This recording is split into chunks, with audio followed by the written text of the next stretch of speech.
भी Kashmir in focus. नाज़रीन, जैसा कि आप जानते हैं, अपने इस कार्यक्रम में हम आपको पाकिस्तानी कब्जे वाले जम्मू कश्मीर, मकबूजा गिलगित बल्तिस्तान और दीगर खबरों से जानकारी देते हैं। तो आज सबसे पहले हम अपने गेस्ट को ज्वाइन कर लेते हैं। हमारे साथ आज भी मेजर जनरल सुधाकर जी हैं, जो कि स्ट्रेटेजिक एनालिस्ट हैं। उनको पहले हम जोड़ लेते हैं, उनका स्वागत कर लेते हैं। मेरा ख्याल है कि वो आ गए। जनरल साहब, आपका बहुत बहुत स्वागत है। जनरल साहब, पहले तो मैं चाहूंगा आपको और दर्शकों को ये जरा सा मैं मुजफ्फराबाद की सूरत हाल दिखाऊं। हमने 3 वीडियोस जो है इनको इकट्ठा करके तो दिखाया है। मुजफ्फराबाद में बिजली के बिलों के बाइकाट की मुहिम एक दफा फिर तेज हो गई है, क्योंकि सरकार ने कहा था कि हम मुज़ाकरात करेंगे। वो जो नेगोशिएशंस थी वो फेल हो गई हैं। उसके बाद दोबारा ये सिलसिला शुरू हो गया है। तो इसमें एक वीडियो है जिसमें कैंप है जहां लोग साइन कर रहे हैं, और उसके बाद इंटरव्यूज हैं। लेकिन उससे पहले लॉयर्स जो है डिस्ट्रिक्ट बार काउंसिल मीरपुर के, उन्होंने एक कॉन्फ्रेंस की है और उसका कुछ फुटेज है। तो ये मैं चाहूंगा कि आप देखें। और हमने पहले भी कहा था कि नेगोशिएशंस का कोई फायदा नहीं है, क्योंकि कुछ मिलना विलना है नहीं है। तो मैं चाहूंगा कि पहले ये वीडियोस देखें, फिर हम गुफ्तगू शुरू करते हैं। दिखाइए जी ये वीडियो। आज की इस वकला कॉन्फ्रेंस, इसका मकसद आज़ाद कश्मीर में जारी अवामी तहरीकें हैं। आप लोग वकला हैं, देखिए आज़ाद कश्मीर में गुज़श्ता तकरीबन 4 माह से जो मसाइल हैं, अवामी मसाइल हैं, आटे की सब्सिडी के हवाले से, बिजली बिल्लात के हवाले से, और यहाँ बेतुल और यहाँ पुल के अंदर तकमील है, बाकी तमाम आज़ाद कश्मीर में अपने मुख्तलिफ किस्म के मसाइल हैं, उन हवाले से जारी तहरीकें हैं। वहाँ पे लोगों ने पूरे कश्मीर भर में अपना भरपूर किरदार अदा किया इन तहरीकों के सिलसिले में। इसी तरह डिस्ट्रिक्ट बार एसोसिएशन मीरपुर ने भी अपना जानदार किरदार अदा किया है। ये बात है कि आपको अब दिलेरी से बात करनी होगी, और अवाम की आपसे बहुत ज्यादा औकात है। वो इसलिए है कि हमारे माशरे में बेशुमार लोग, जो रेडी वाला, रिक्शे वाला, गरीब है, दबा पिसा हुआ तबका है, वो बेशक दिमाग में इनको गाली निकालना और इखलाकी सूरत नहीं रखता कि इनके सामने बात कर, वो ये काले कोट वाले बात कर सकते हैं। इसलिए हम समझते हैं कि आप सबको इत्तेहाद का मुजाहरा करते हुए इन नौजवानों को बेनकाब करना होगा। जहीर साहब ने भी बात की और सरदार खालिद साहब ने, ये जो तहरीकें होती हैं, तहरीकों से इंसान को शौक आता है, तहरीकों से इंसान सीखते हैं। आज की तहरीक ने इनको कितना बेनकाब किया, जो 70 साल तक बेनकाब हुए, जो इस 5 माह की तहरीक में बेनकाब हुई, और जो हमारे इस खिता के अंदर जबर वाला रखा जा रहा है, जो यहाँ से मिसाइल निकले जा रहे हैं और जो यहाँ पर मिसाइल मौजूद है, ये सारी बातें बेशुमार आम लोगों को इस तहरीक से पता चला। तो पता था ये पढ़े लिखे लोगों को। इसलिए हम समझते हैं कि हमें ये तहरीक नए तरीके से चलानी चाहिए। इस तहरीक के आम शहरी तक की समरात पहुंचेगी, और इस तहरीक से अवाम के अंदर इत्तेहाद और दबाव पैदा होगा, उनके अंदर एक कॉन्फिडेंस पैदा होगा कि अवाम ही ताकत है। जब ये मुद्दे हो जाते हैं तो अवाम अपने भूख लेकर 1963 में नया बनाया गया, 1963 से लेकर 2003 तक कोई आपको रियायती पानी नहीं दी। कश्मीर के अंदर बिजली के जालिमाना बिलात, इसमें नाजायज़ टैक्सेस और दीगर अवामी मसाइल के सिलसिले में चलने वाली तमाम तहरीकों की मुकम्मल तौर पर हमायत का ऐलान करती है, और इसमें बढ़ चढ़ के हिस्सा लेने का ऐलान करती है। आज का ये नुमाइंदा इजलास, ये आपको करारदाद मंजूर है। आज का ये नुमाइंदा इजलास आज़ाद जम्मू एंड कश्मीर के मुतनाज़ा खित्ते के अंदर चलने नाफिज किए जाने वाले तमाम नाजायज़ टैक्सेस को, आज़ाद जम्मू एंड कश्मीर के मुतनाज़ा खित्ते और जम्मू कश्मीर के आज़ाद खित्ते, मुतनाज़ा खित्ते के अंदर लगाए जाने वाले तमाम किस्म के नाजायज़ टैक्सेस को मुस्तरद करने का ऐलान करती है। और इस सिलसिले में तमाम बार एसोसिएशन जो है अपने वेटेज जो है सरकार के पीछे डालते हैं। आपको मंजूर है। आज का ये नुमाइंदा वकला का इजलास जो है, ये रियासत जम्मू कश्मीर के तमाम वासियों के बुनियादी जो मसाइल हैं उनकी निस्बत वकला ये अज़म का इज़हार करते हैं कि अपना भरपूर किरदार अदा करेंगे। आपको मंजूर है। आज का ये नुमाइंदा इजलास आज़ाद हुकूमत रियासत जम्मू कश्मीर से फिलफौर ये मुतालबा करता है कि जिन मुतालबात की फहरिस्त जो है प्राइम मिनिस्टर और गवर्नमेंट के पास पहले करारदादों की रोशनी में मीरपुर बार एसोसिएशन ने या दीगर अवामी तहरीकों ने जो है वो तहरीरी सूरत में जो है उनको पहुँचाई है, उनके तमाम मसाइल का हल जो है उसका नोटिफिकेशन फौरी तौर पे इस नुमाइंदा इजलास के बाद जो है वो जारी करें। आपको एक करारदाद मंजूर है। आज का ये नुमाइंदा इजलास अवामी हकूक़ की चलने वाली तमाम तहरीकों की हमायत करती है और कम से कम 3 दिन की हड़ताल का डिमांड जो है बार कौंसिल से करती है कि पूरे आज़ाद कश्मीर में 3 दिन की हड़ताल जो है वो फौरी तौर पे उसको अनाउंस करें, मुकम्मल तौर पे अदा करें। आज का नुमाइंदा इजलास से तमाम अवामी हकूक़ की चलने वाली तहरीकों की मुकम्मल हिमायत करता है और नुमाइंदा इजलास तहरीक आज़ादी कश्मीर को तेज़ तर करने के लिए आज़ाद कश्मीर में हुकूमती अखराजात में और इशराफियात के तमाम तबकात की तमाम जो नाजायज़ मराहत है उनको फौरी ख़त्म करने का मुतालबा करता है और जायज़ अगर मुतालबात हैं उनमें कमी का मुतालबा करता है। आपको एक करारदाद मंजूर है। आज का ये नुमाइंदा इजलास यही है कि तमाम वासियों से गुजारिश करता है कि जब तक अवामी हकूक़ को हुकूमत पूरा ना करे वो अपने बिजली के बिल्लात जो है वो जमा ना करवाएं। आपको एक करारदाद मंजूर है और जब तक ये तनाज़ा बिजली के बिल्लात का हल नहीं होता हुकूमत से वक्त से ये मुतालबा करती है कि किसी आज़ाद कश्मीर के बासी का बिजली का कनेक्शन काटने का या मुनक़ता करने का जो है कोई ऐसा इक़दाम करने से बाज़ा ममनू है और बिजली के बिल्लात में जितने नाजायज़ जुर्माने आयद किए गए हैं पुराने बिल्लात में वो सारे जो है उनकी वापसी का मुतालबा करती है। आज का ये इजलास आपको मंजूर है। अच्छा, आज का ये नुमाइंदा इजलास मंगला डैम से होने वाली हासिल तमाम आमदन को आज़ाद हुकूमत के हवाले किए जाने और उस आमदन को आज़ाद कश्मीर के वासियों की वेलफेयर के लिए खर्च करने का मुतालबा करती है। आपको एक करारदाद मंजूर है। वकला का ये नुमाइंदा मशावरती इजलास मीरपुर बार की तरफ से चलाई गई तहरीक और उसके तमाम मुतालबात की मुकम्मल हमायत का इरादा करते हुए इस तहरीक की मुखालफत करने वाले तमाम तबकात को वाम दुश्मन तस्वर करती है। क्या ये आपको रियासत भर की तरह शहर इक़्तिदार मुजफ्फराबाद में भी बिजली बिलात बाइकाट मुहिम के सिलसिले में दस्तखती मुहिम का आगाज कर दिया गया।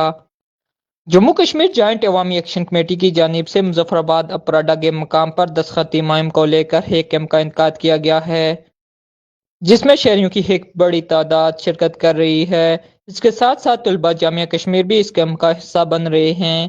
तलबा जामिया कश्मीर का कहना था कि अशराफिया की मुराद का खात्मा सबके लिए फ़ायदेमंद साबित होगा और ये इसी वक्त मुमकिन होगा जब सब लोग जॉइंट अवामी एक्शन कमेटी की कॉल पर लब्बाइक कहते हुए अपने बिलात धरने में जमा करवाएंगे। आपकी पार्टिसिपेशन से ही हम अपने मकसद को पूरा कर सकते हैं, अपने गोल को पूरा कर सकते हैं। और बिलखसूस तलबा से मेरी गुजारिश है कि अवामी एक्शन कमेटी जो है इसका साथ दें, इसकी जो है प्रोग्राम में आप शिरकत करें। हमने दोबारा से यहाँ पे अवामी एक्शन कमेटी की तरफ से ये कैंप लगाया है जिसमें हम बिलात भी जमा करवा रहे हैं और यहाँ पर हम दोबारा से जो हमारी तहरीक थी थोड़ी हमारी जो मुज़ाकरात थे उस वजह से हम लोग एक्टिव नहीं थे मगर हम दोबारा से एक्टिव हुए हैं और सबसे यही गुजारिश है, तलबा से भी यही गुजारिश है कि वो इस कैंप का हिस्सा बने और बाकायदा सबको ये बताएं कि जो बिजली के बिलात हैं वो जमा ना करवाएं। कल्याण मुजफ्फराबाद से गुजारिश है कि आप जो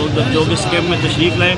दस्तखती मुहिम का आगाज़ भी हो चुका है तो आप इसका भी हिस्सा बने और ख़ासकर मेरी तलबा से गुजारिश है कि आप लोग क्योंकि मुस्तक़बिल की क़यादत तलबा ने संभालनी है, तलबा से मेरी ये दरख्वास्त है कि वो भी इस कैंप में तशरीफ़ लाएँ और इंशाअल्लाह हमारी जो जद्दोजहद है जब तक हमारा चार्टर डिमांड जो है पूरा नहीं होता तब तक इंशाअल्लाह अपनी जद्दोजहद को हम जारी रखेंगे।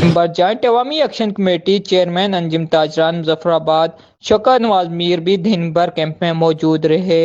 शौकत नवाज मीर ने मीडिया से गुफ्तगू करते हुए अवाम से अपील की है कि वो अपने बिजली बिलात कैंप में जमा करवाएं और साथ साथ दस्तखती मुहिम का हिस्सा बने। आज के हवाले से मेरी अपनी पूरे आज़ाद कश्मीर की अवाम बिलखुसूस मुजफ्फराबाद की अवाम से ये अपील है कि ये आप ही नहीं करना है, किसी ने आपका हक आपको खुद ला के नहीं देना और आज अगर आप ना निकले तो मेरे ख्याल से बहुत देर हो जाएगी, दोबारा आपको ऐसा मौका नहीं मिलना। इस तरह आज़ाद कश्मीर के लोग आपको एक प्लेटफॉर्म पे नहीं मिलेंगे।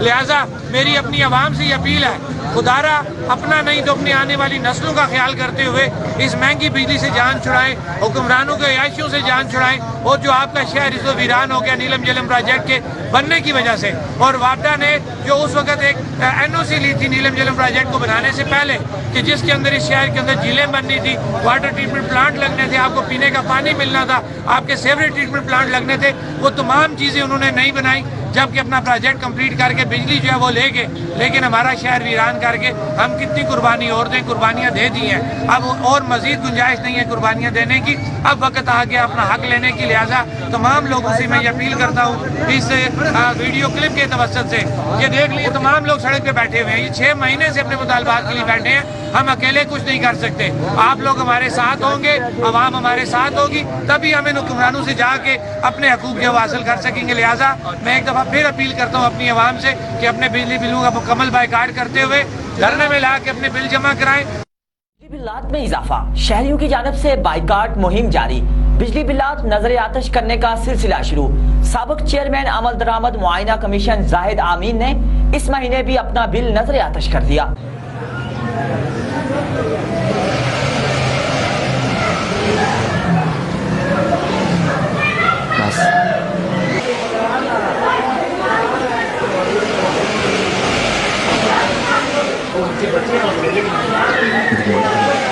ये जो आज हमने नवंबर का बिल जलाया है बिजली का, ये बुनियादी तौर पे एहतजाज है वापडा की जाबराना, आसमाना और जालमाना पॉलिसियों के खिलाफ। महंगे बिजली बिलात और लोड शेडिंग, इसके खिलाफ आवाम का एहतजाज करना तो ये एक बिल्कुल जायज़ फितरी हक है, इसमें हम सब शरीक हैं। लेकिन जब बिल हम जलाते हैं तो हमारे जहन में सबसे ज़्यादा जो बात होती है वो ये होती है कि ये वो वापडा है जिसने नवंबर-दिसंबर 2018 में हुकूमत पाकिस्तान और हुकूमत आज़ाद कश्मीर की इत्तफाक़ राय से तय करदा और मुरतब करदा जो सिफारिशात हैं मुजफ्फराबाद के माहौलियाती नुकसानात के अजाले के लिए, उससे ये हमेशा इनकारी रही है। ये इतनी कासिब है और इतनी जाबर है ये वापडा, जिसका वापडा हाउस लाहौर में है और ये हुकूमत पाकिस्तान का मातहत झेली अदारा है, लेकिन ये खुद हुकूमत पाकिस्तान की भी अक्सर बेशतर बात नहीं सुनता। ये पाबंद है मुजफ्फराबाद के अंदर वाटर बॉडीज का क़याम अपने पैसे से और अपनी टेक्निकल सलाहियत के साथ। ना आज़ाद कश्मीर के पास पैसा है, ना आज़ाद कश्मीर के पास ये टेक्निकल सलाहियत है। यहाँ सीवरेज ट्रीटमेंट प्लांट्स ये अपना पैसा और अपनी जो सलाहियत है टेक्निकल, उसके साथ पाबंद है।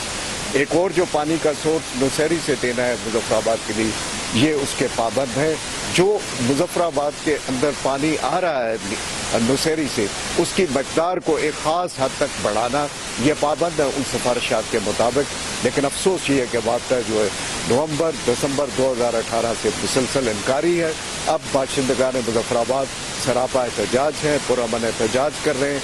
अभी भी वक्त है कि हुकूमत इन एहतजाज करने वाले लोगों की पुरअमन बात पे सदाए जो एहतजाज है इस पे जायज़ मुनसिफाना तवज्जो दे। अगर हुकूमत इस जानब मुनसिफाना तवज्जो नहीं देती, फिर ये सारी बात सारे लोगों के हाथ से बाहर निकल जाएगी।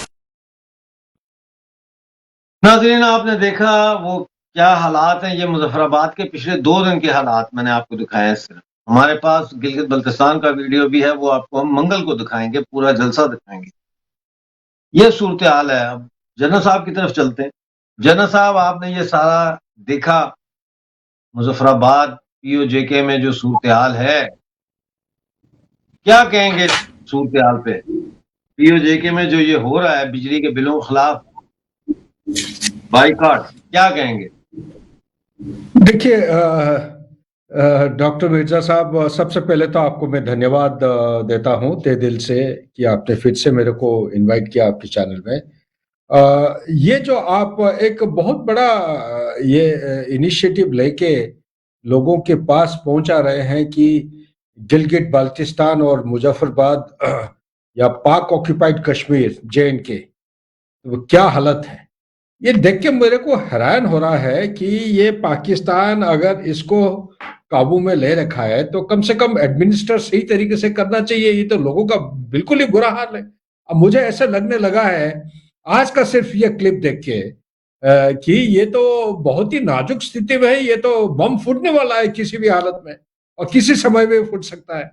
तो ये चीज जो है, मैं थोड़ा सा मैं हमारे जो साथी भाई हैं बॉर्डर के उस पार, जो उनको मैं कुछ कहना चाहता हूं कि हमारा जो नरेंद्र मोदी साहब के सरकार के दौरान 2014 से लेकर 23 के बीच में अगर इसके ऊपर एक नजरिया डालेंगे तो मेरे ख्याल से किसी को कुछ साबित करने की जरूरत नहीं है। तो समय को मद्देनजर रखते हुए मैं चंद चीजों को हाईलाइट करना चाहता हूं डॉक्टर साहब। सबसे पहला, जो हिंदुस्तान के अंदर चाहे पॉलिटिकल हो, इकोनॉमिक हो, सोशल फैक्टर्स हो, चंद एक पॉइंट्स में हाईलाइट करना चाहता हूं ताकि हमारे साथी भाइयों को अच्छी तरह समझ में आ जाए। सबसे पहला चीज मैं ये कहना चाहता हूं, विश्व में कोई ऐसा देश नहीं है जो हिंदुस्तान की तरह पिछले कोई सालों से 80 करोड़ लोगों को फ्री फूड खाना, मतलब 5 किलो अनाज जो है फ्री दिया जा रहा है 80 करोड़ लोगों को जब से पेंडेमिक हिट हुआ है। इस योजना का नाम है प्राइम मिनिस्टर गरीब कल्याण अन्न योजना, पेंडेमिक जब से स्ट्रक हुआ है। दूसरी बात, करीब करीब मैं कहूंगा कि 11.8 करोड़ लोगों से ज्यादा हाउस होल्ड, इनको पानी, साफ पानी का जो टैप वाटर कनेक्शन दिया गया है। 11.72 करोड़ लोगों को टॉयलेट फैसिलिटी उनको बना के स्वच्छ भारत अभियान के नीचे उनको बांटा गया है या दिया गया है। जो वेलफेयर स्कीम है 2014 से इस बेसिस पे बनाए गए हैं ताकि ये हिंदुस्तान में प्रधानमंत्री जो नरेंद्र मोदी साहब का जो एक प्रिंसिपल है Antyodaya, Antyodaya means no one is left behind, किसी को पीछे नहीं छोड़ना है, सबको साथ में लेके चलना है। इसका मीनिंग ये है कि गवर्नमेंट का target 100% saturation of every scheme. 48 crore Jan Dhan accounts ये खोले गए हैं बाय गवर्नमेंट, और crores of rupees or crores of people have been provided with LPG connection, electricity, insurance, direct bank transfer etcetera etcetera. इसी के साथ मैं चंद एक चीजों को हाईलाइट करना चाहता हूं। सबसे पहला जो है फार्मर्स वेलफेयर। पिछले 9 साल के अंदर इंडियन एग्रीकल्चर सेक्टर जो है काफी मॉडर्न, साइंटिफिक और प्रॉस्परस हो गया है, और इंडियन फार्मर को अभी एक चीज हिंदुस्तान के अलावा पूरा विश्व में कहां पे कैसे मौका मिल रहा है, किस किस्म के मार्केट है, उसकी जो है तैयारी करके अपना जो प्रोड्यूस है एग्रीकल्चरल प्रोड्यूस वो ग्लोबल मार्केट की तरफ वो भेजने लगे हैं। और प्राइम मिनिस्टर साहब का जो मोटो उन्होंने शुरू किया था, बीज से बाजार तक, ये इस चीज को एक केंद्र बिंदु बना के हर फार्मर जो है, हर कृषि जो है अपना प्रोड्यूस को प्रोड्यूस करके बाजार तक ले जाने की बहुत प्रयास कर रहे हैं। और सरकार ने ये भी एक देखिए एक इनकम सपोर्ट एक एक्सटेंड किए हैं, प्राइम मिनिस्टर किसान सम्मान निधि। ये इसमें हर जो फार्मर है उसको 1 साल में एश्योर्ड कैश ट्रांसफर होता है 6,000 रुपए per year by direct benefit transfer उसके बैंक अकाउंट में जाता है। तो आप मान के चलिए कि 1 महीना में तकरीबन 500 रुपए हो जाता है।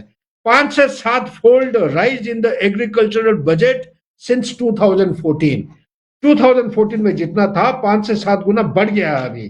अभी 11 करोड़ फार्मर जो है ये इससे बेनिफिट हो रहे हैं।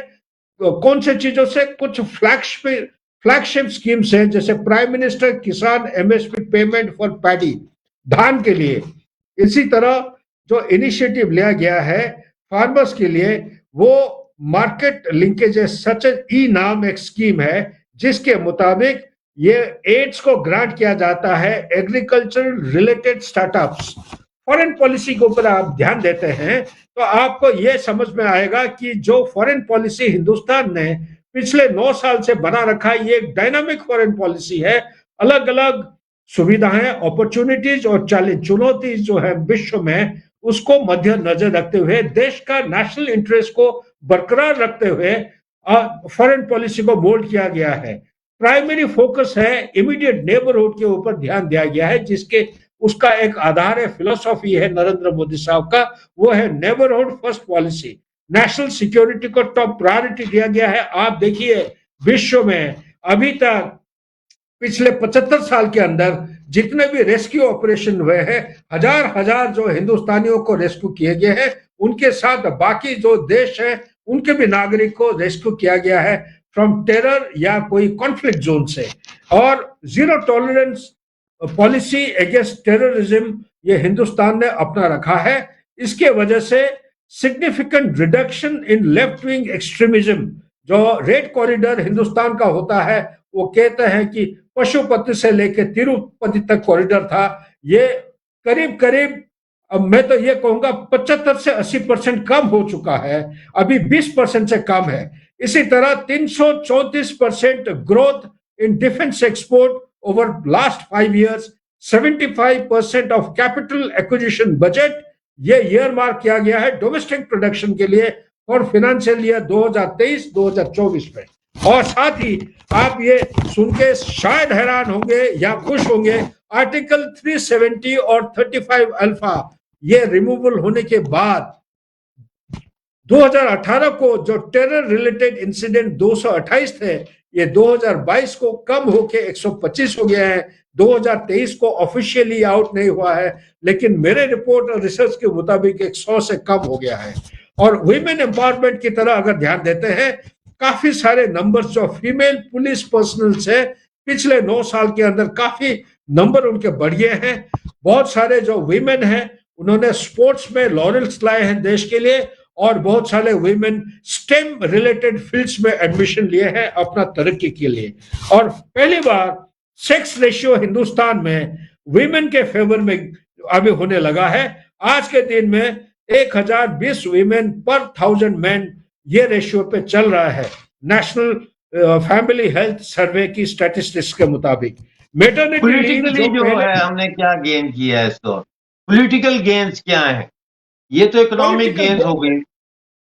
हाँ, आ रहा है, मैं धीरे धीरे आ रहा हूँ। जब आपने सवाल पूछे ही है, मैं तो पॉलिटिकली ये कहना चाहता हूँ, 2014 के इलेक्शन की रिजल्ट के बाद जो 2019 को विक्ट्री, ये पहली बार हिंदुस्तान में इस किस्म की, मतलब एक ही पार्टी 2 टेन्योर में एक के बाद एक कंटिन्यूटी को बरकरार रखते हुए 303 सीट लेके थंपिंग मेजोरिटी के साथ लैंडस्लाइड विक्ट्री में 2019 को, ये जो पॉलिटिकल मेजोरिटी के साथ जीते हैं, इससे बिल्कुल स्टेबिलिटी आया है हिंदुस्तान के अंदर, लीडरशिप, डिसीजन मेकिंग और इम्प्लीमेंटेशन।